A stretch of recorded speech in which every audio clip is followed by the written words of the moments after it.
आशा की किरण।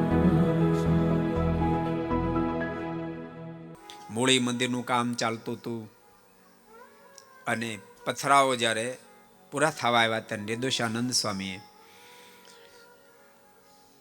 સદગુરુ બ્રહ્માનંદ સ્વામીને કહ્યું કે સ્વામી, પથરા પૂરા થવા માટે આવ્યા છે અને ખાણથી પથરા લાવવા માટે ગાડાની જરૂર પડશે. ગાડા અત્યારે મોસમ હાલે છે ક્યાંય મળતા નથી, શું કરશું? ત્યારે બ્રહ્માનંદ સ્વામી કે નિર્દોષાનંદ, પોસાય તેવી મોસમ ચાલતી હોય તેમ છતાં તમે રામપરા પગી જાઓ.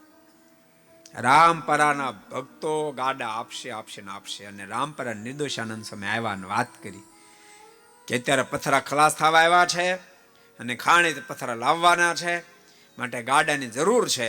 ત્યારે રામપરા ગામના બધા ભક્તોએ કીધું કે આપણા ખેતીના કામ 2-5 દાડા મોડા કરશું. આખા ગામે ગાડા જોડ્યા, આખા ગામે ગાડા જોડ્યા.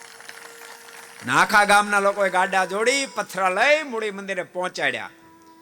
અને પથરા જયારે આવ્યા ને ત્યારે સદગુરુ બ્રહ્માનંદ સ્વામી એટલા બધા રાજી થયા. અને સ્વામીના મોઢામાં શબ્દ નીકળ્યા, સ્વામી કે આ ગાડા ખેડૂ બધાયને તો તમારો દેહ છૂટશે ત્યારે હું તેડવા માટે આવીશ, માર લઈ, પણ જેટલા બળદ ગાડે જોતે એના દેહ છૂટશે ને ત્યારે પણ ભગવાન સ્વામિનારાયણ સાથે લઈને તેડવા માટે આવીશ. અને ભક્તો સંપ્રદાયનો ઇતિહાસ એમ કે જેટલા ગાડા જોડ્યા તે બધા ખેડૂતોને અને એને જોડેલા બળદને બધાને ભગવાન સ્વામિનારાયણ બ્રહ્માનંદ સ્વામીની સાથે તેડવા માટે પધારે. को पसंद आया हो तो लाइक करें और शेयर करना मत भूलिए. सब्सक्राइब करें सरदार कथा चैनल को और बेल आइकॉन पर क्लिक करना मत भूलिए लेटेस्ट वीडियो सबसे पहले पाने के लिए.